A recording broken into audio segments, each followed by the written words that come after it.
यहाँ शाओशेंग और चीची ड्रिंक करते हैं। शाओशेंग चीची से पूछती है कि मैडम वांग ने अपने कान कैसे खो दिए। चीची कहती है ये बात तो सभी को पता है। जब उसके ग्रैंडफादर चले गए थे तब उसके फादर 10 साल के भी नहीं थे।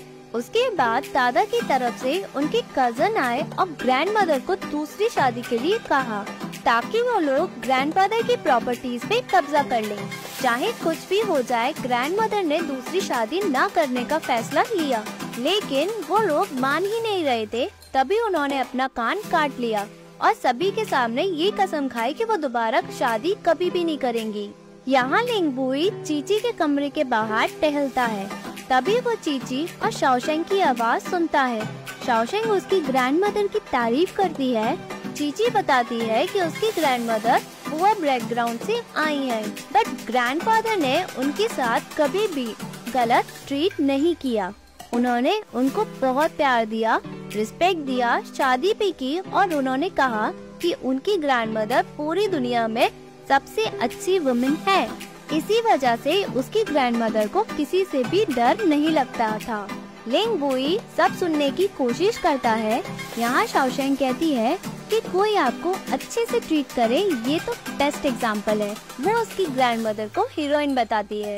चीची शाओशेंग से उसके हीरो के बारे में पूछती है जिसके साथ वो अपनी जिंदगी बिता सकती है।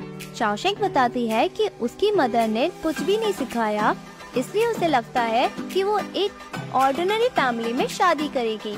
वो ही क्विकी और यूपई को जाने को कहता है। चीची कहती है तुम ऐसे ही किसी से शादी नहीं कर सकती हो।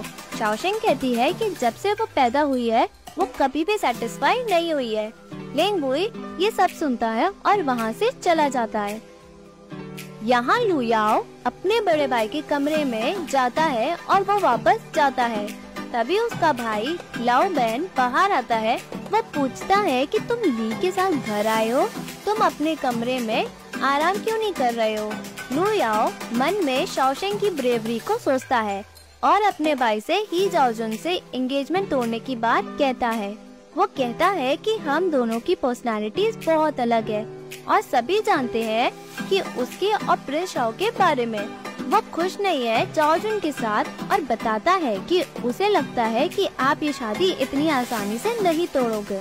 उसका भाई हाँ करता है और कहता है कि वो उसे कभी भी सैक्रिफाइस नहीं करेगा। वो उसे सपोर्ट करने की बात कहता है। लुयाओ खुश हो जाता है। तभी उसका भाई पूछता है कि तुम्हारे दिल में कोई और है क्या।